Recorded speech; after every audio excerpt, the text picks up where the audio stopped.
A kind friend from 1,000 miles away sent this model and said it isn't working well. So after installing the electronics, we did a flight test and here's the result.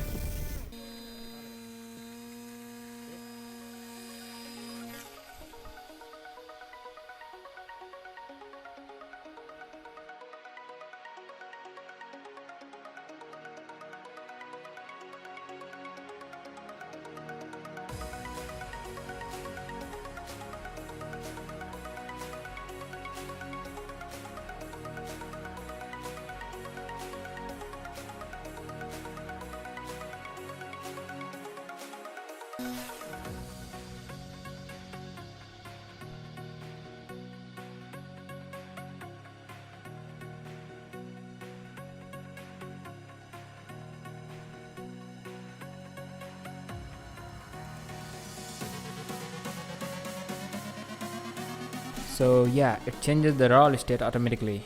Anyway, we're gonna fix that up in the next video, and thanks for watching. See you in the next one.